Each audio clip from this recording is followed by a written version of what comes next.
আমার আল অল্প সময়ের মধ্যে আসলে হত্যাকারীকে গরুটা কোথায় পাইলো, কোথায় থেকে পাইলো, কোন আমলের দ্বারা পাইলো, কিন বিনিময়ে ক্রয় করলো এবং কিভাবে হত্যাকারী শনাক্ত হলো, আল্লাহ পাক কেন ওই গরুর নামে সূরাটা নাজিল করলেন, আমি শেষ পর্যন্ত আলোচনাটা আমি আপনাদেরকে শোনাইবো। অল্প সময়ের মধ্যে দোয়া করে দেব। মুসলমান ভাইরা রে আমার, বলেন তো আজকের এই মাহফিলে মহিলারা আসছে কিনা? আসছে? আসলে মা বোনদের জন্য কিছু ওয়াজ করা দরকার, কারণ তারাই বারবার আমাদের দেশের সরকার, কথা কোন ঠিক কিনা? তবে খুলা মুসা লিকৌমিহি ইন্নাল্লাহা ইয়া'মুরুকুম আন তাযবাহু বাকারা। আল্লাহু আকবার বলেন।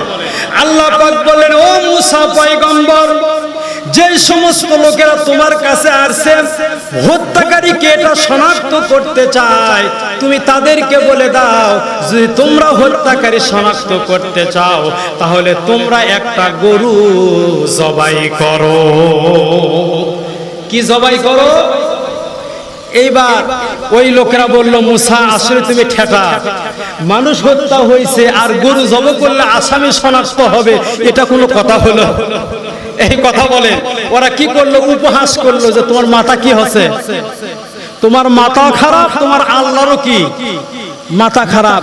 একটা মানুষ হত্যা হয়েছে, তার আসামি নাকি ধরার জন্য কি করা লাগবে? কথা কয় না বারে, গরু জবাই করা লাগবে। এটা আমরা মানি না। আল্লাহ রাব্বুল আলামিন আদেশ করলেন তোমরা গরু জবাই করো। আর কওমের লোকেরা বলতেছে, ক্বালু আতাত্তাখিদুনা হুজওয়া, ও মুসা পয়গম্বর, তুমি কি আমাদের সাথে ঠাট্টা করতেছো? একটা লোক হত্যা হয়েছে আর একটা যুবক গরু জবাই করে হত্যা করে আমরা আসামি শনাক্ত করব, এটা আমরা মানি না, মানি না, তোমার কথা গ্রহণযোগ্য হলো না। আমার আল্লাহ পাক মুসা নবীকে বললেন, মুসা তুমি বলে দাও, ক্বালা আউযু বিল্লাহি আন আকুনা মিনাল জাহিলিন। মুসা নবী তাদের কথা শুনে বলতেছে, তোমরা হলো মূর্খ, আল্লাহ এই মূর্খ থেকে আমাকে কি করো? হেফাজত করো। সুবহানাল্লাহ বলেন।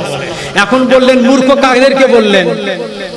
কাদেরকে মূর্খ বললেন? যারা আল্লাহ বলতেছে গরু জবাই করলে আসামি শনাক্ত হবে, আর ওরা কি করতেছে না? আল্লাহর কথা বিশ্বাস করতেছে না। আল্লাহ পাক তাদেরকে বললেন এরা কি? মূর্খ। এইবার ওরা চিন্তা করলো যে গরু জবাই করে আসামি শনাক্ত হবে, এটা হবে না, সো আমরা বাড়িতে যাই।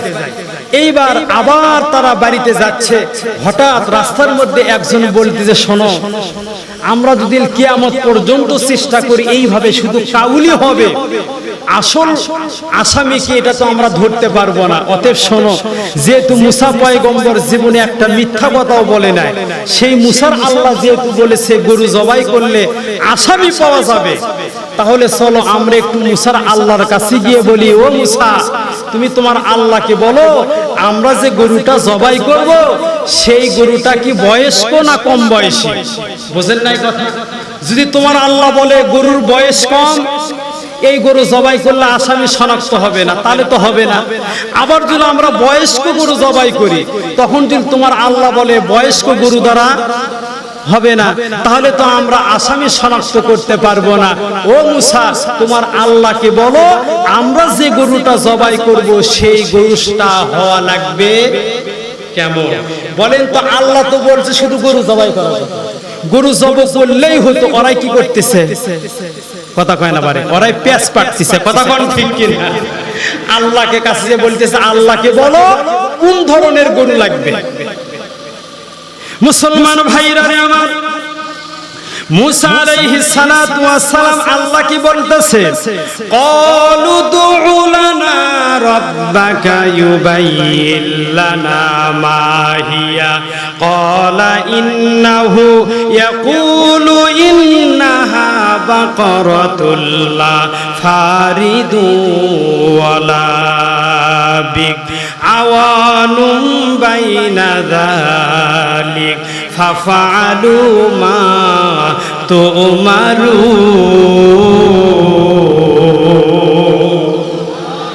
মুসা আলাইহিস সালাম বলার সঙ্গে সঙ্গে আল্লাহ পাক বললেন, ও মুসা, যেহেতু তারা আবার তোমার কাছে আসছে, গরুটা কেমন হওয়া লাগবে, কম বয়সী না বেশি বয়সী, এবার তাদেরকে তুমি বলে দাও, গরুর বয়স যদি কম হয় তাহলে হবে না, গরুর বয়স যদি বেশি হয় তাহলেও হবে না, অর্থাৎ মধ্যম সাইজের গরু হওয়া লাগবে।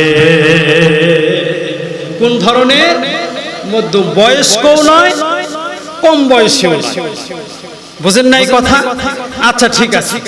এইবার করলো কি, এরা এটা শুনে যাচ্ছে, যাওয়ার পরে রাস্তার মধ্যে বলতে যে, শোনো, আমরা যদি কম বয়সী গরু নয়, বেশি বয়সী না, মধ্যম বয়সী, এখন তো সাধারণত গরুর কালার হয় লাল, সাদা, কালো, কথা কোন ঠিক কিনা? এখন আমরা যদি কালো গরু জবাই করি আর মুসার আল্লাহ যদি বলে কালো গরু হবে না, কথা কয় না বলে, আবার যদি লাল গরু জবাই করি, মুসার আল্লাহ যদি বলে লাল গরু দিয়ে হবে না, আবার যদি সাদা গরু জবাই করি, মুসার আল্লাহ যদি বলে সাদা গরু হবে না, তাহলে তো বেকার, কথা কোন ঠিক কিনা? অতএব আমরা চলো আবার যাই, যে মুসা নবীকে জিজ্ঞেস করি, আল্লাহকে একটু, আল্লাহর কাছ থেকে শোনো, আমরা যে গরুটা জবাই করব সেই গরুর কালারটা কেমন হবে। কথা কি বুঝতে পারছে? এখন বলেন তো, শুধু গরু জব করলেই হতো, পেঁচ কে পাটতিছে? কেরা পেঁচ পাটতিছে? এরাই, কথা কোন ঠিক কিনা? মুসলমান ভাইরা আমার, এইবার আবার মুসা নবীর দরবারে গেছে, যাওয়ার পর বলতেছে, ও মুসা কালিমুল্লাহ, আমরা বুঝতে পারলাম গরুটা হবে মধ্যম বয়সে, কিন্তু আসলে গরুর কালারটা কেমন হবে? সাদা হবে না কালো হবে না কি কালার হবে? মুসা নবী যখন আল্লাহকে বললেন, আল্লাহ, তাদের ভিতর সন্দেহ দূর হয় নাই, তারা এইবার গরুর কালার শুনতে চায়। আমার আল্লাহ কোরআন নাজিল করে বললেন, শোনো, এইবার ওই লোকদেরকে বলে দাও, গরুর কালার হওয়া লাগবে হলুদ বর্ণ। কি বর্ণ? এখন আপনারা একটু হাত তুলে দেখুন তো, আপনারা কি কোনোদিন হলুদ গরু দেখছেন? কথা কয় না পিছনের লোকেরা, হলুদ গরু দেখছেন? আসলে বলেন তো, গরুর কালার কি হলুদ হয়? হয় না। কিন্তু এরা কি পাটতিছে?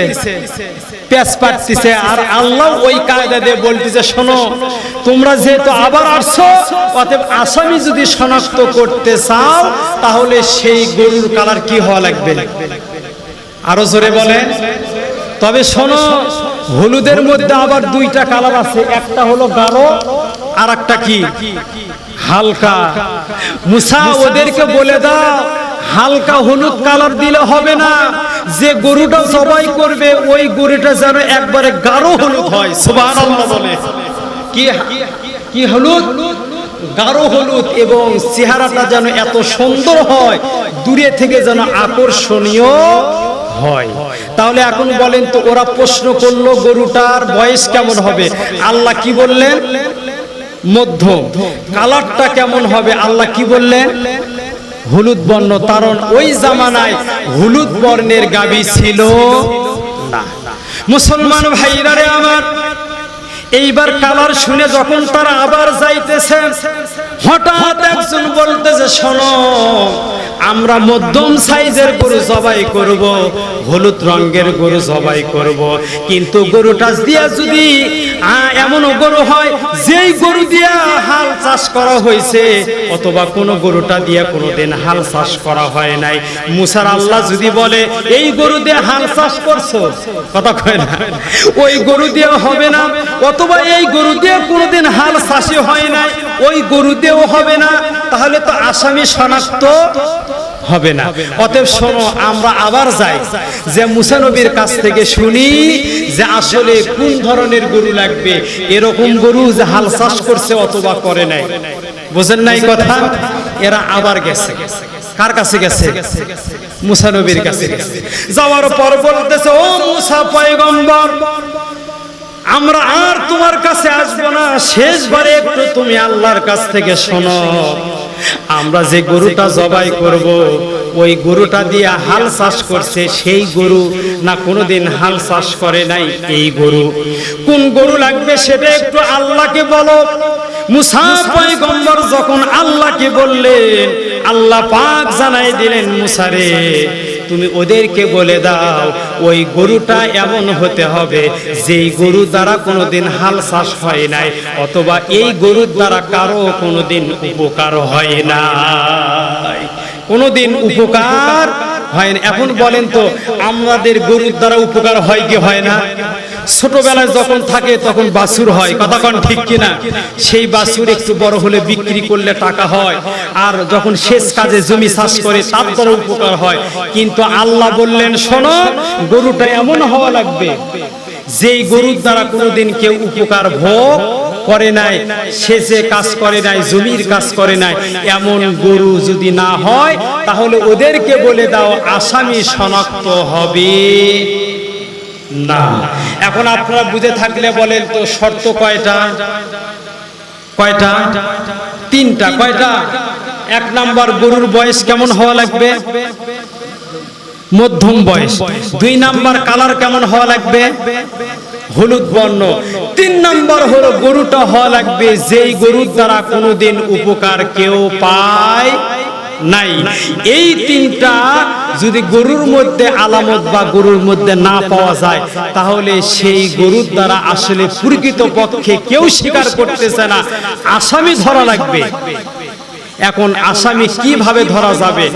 আর ওই গরুটা জবাই করার পরে ওই গরুর রান হত্যাকারীর গায়ে টাচ করলেই হত্যাকারী বলে দিবে আসলে তাকে কে হত্যা করেছে। সুবহানাল্লাহ বলে।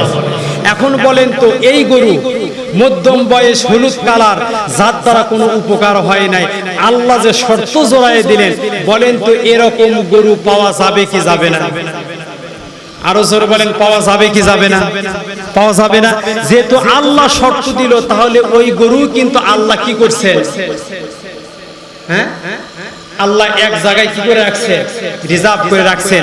আসলে গরুটা কোথায় আছে এবং এই বনি ইসরাইলের লোকেরা সেই গরুটা পাবে কি পাবে না এবং কিসের বিনিময়ে এই গরুটা তারা ক্রয় করবে এবং এই গরুটা জবাই করার পরে কিভাবে টাচ করলে হত্যাকারী বলে দিবে আসল খুনিকে, এবং আল্লাহ এই গরুর নামে কেন একটা সূরা নাজিল করলেন এবং এই আলোচনার জন্য কি শিক্ষা আছে এটা আমাদের জানার দরকার আছে না নাই?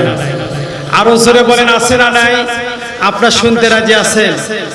কে কে শুনতে রাজি আছেন একটু হাত তুলে দেখান তো। কে কে শেষ পর্যন্ত শুনবেন? নারায়ে তাকবীর, লিল্লাহে তাকবীর। সবাই একটু মহব্বতে জিকির করেন লা ইলাহা,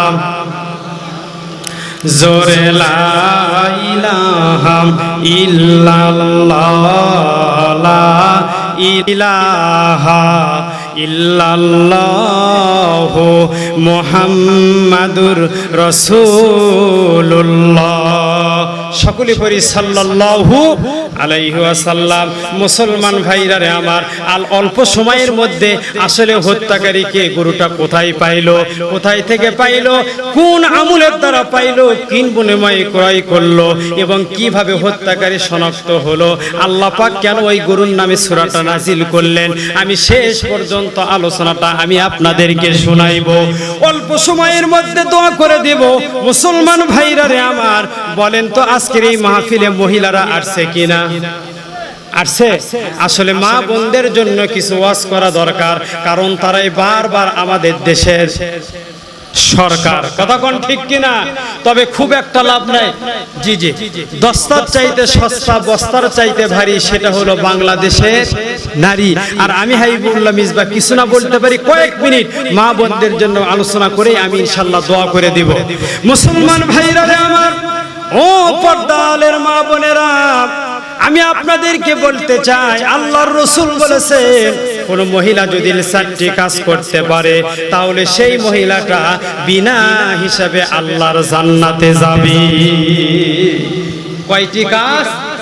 রাসূল বলেছেন 1 নাম্বার হলো 5 ওয়াক্ত নামাজ, 2 নাম্বার হলো রমজান মাসের রোজা, তিন নাম্বার হলো স্বামীর খেদমত, চার নাম্বার হলো নিজের সতীত্বের হেফাজত। আল্লাহর রাসূল বলেছেন কোন মহিলা যদি এই চারটি কাজের ব্যাপারে গ্যারান্টি দেয় তাহলে আমি রাসূল ওই মহিলার জান্নাতে যাওয়ার ব্যাপারেও গ্যারান্টি দিব। আমি মাদেরকে বলবো, মা আপনারা হলো মানুষ তৈরি করা ফ্যাক্টরি মা। ওই মায়ের পেট থেকে কত আলেম বের হয়, কত হাজি বের হয়, কত গাজী বের হয়। আবারও এমন মা আছে সেই মায়ের পেট থেকে কত পকেট মারও বের হয়। কথা কয় না বারে, আছে না নাই? আমি মাদেরকে বলবো, মা আপনারা হলো জান্নাতি মানুষ মা, আপনাদের পেট থেকে আসছি মা। ও যুবক ভাইরা, খবরদার খবরদার বাবা মাকে কষ্ট দেবেন না। বাবার মুখ কিন্তু মক্কা মদিনা, লক্ষ লক্ষ টাকা খরচ করে হজ করবেন, হজ কবুল হতে পারে নাও হতে পারে, কিন্তু কোন সন্তান যদি একটিবার পিতামাতার দিকে নেক নজরে তাকাইতে পারে আল্লাহ পাক তার আমলনামায় একটা কবুল হজের সওয়াব দান করে। সাহাবারা জিজ্ঞেস করলো, ইয়া রাসূলুল্লাহ, ইয়া হাবিবাল্লাহ, আমি যদি ৭০ বার আমার পিতা মাতার দিকে নেক নজরে তাকাইতে পারি, রাসূল বলেছেন শোনো, তুমি যদি ৭০ বারও তোমার পিতা মাতার দিকে নেক নজরে তাকাও আল্লাহ পাক তোমার আমলনামায় ৭০টা কবুল হজের সওয়াব দান করবে। এই জন্য যুবক ভাইদের পায়ে হাত রেখে বলবো, খবরদার বাবা মাকে কষ্ট দিবেন না। বাবার মুখ কিন্তু মক্কা মদিনা, দোয়া করবে আল্লাহ পাক কবুল করবে। ও মুসলমান, আমি আপনি যখন বাড়ির থেকে বের হয়েছি ওই কবরবাসী আমাদেরকে বলতেছে, বাবা ওই মাহফিলে যাইবা, যাওয়ার পর তোমরা কোরআন হাদিসের কথা শুনবা, তারপর দোয়া করবা, কিছু দান খয়রাত করবা। এই কাজটা যদি তোমরা করতে পারো তাহলে তোমরা মারা গেলেও তোমাদের জন্য এই কাজগুলো কেউ না কেউ করবে। ও মুসলমান, আমাদের মধ্যে সমাজে এমন লোক আছে বাবা মা কষ্ট করে সম্পত্তি দুনিয়াতে রেখে গেছে, সন্তান এতই খারাপ হয়েছে ওই সম্পদ বেচতেছে আর জুয়া খেলতেছে, আছে না নাই? কোনদিন বাবার জন্য দান করে না, মার জন্য দান করে না। ও মুসলমান, এই জন্য কথা হলো আজকে আমরা এই চক শ্রীকৃষ্ণ সোনারপাড়া মসজিদের মাহফিলে আসছি। ইনশাআল্লাহ আপনারা অনেকে দান করেছেন, ইনশাআল্লাহ আমি মুসাফির মানুষ আপনাদের কাছে একটু হাত পাতাইব। আল্লাহর রাসূল বলেছেন, মান বানা লিল্লাহি মাসজিদান বানাল্লাহু লাহু বাইতান ফিল জান্নাহ। দুনিয়াতে যে ব্যক্তি মসজিদ ঘর তৈরি করবে আল্লাহ পাক জান্নাতের ভেতর তার জন্য আলাদা একটা বালাখানা তৈরি করবে। বলেন সুবহানাল্লাহ।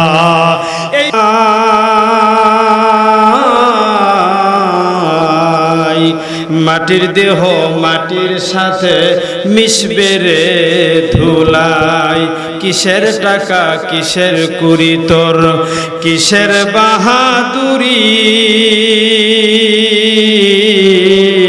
লা ইলাহা ইল্লাল্লাহ, লা ইলাহা।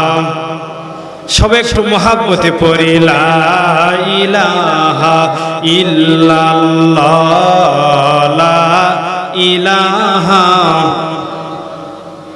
ও লা ইলাহা ইল্লাল্লাহ, লা ইলাহা, লা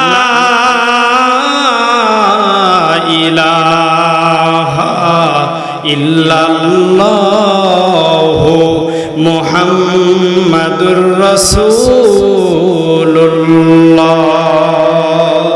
কোন মুসলমান যদি সে আল্লাহকে সন্তুষ্ট করার জন্য নারায়ে তাকবীর, আল্লাহু আকবার, আল্লাহ বড়, এই স্লোগান যদি দিতে পারে এই আওয়াজ পর্যন্ত যাবে, আল্লাহ পাক 40 দিন পর্যন্ত সেই জায়গায় রহমত আর বরকত বর্ষিত করে।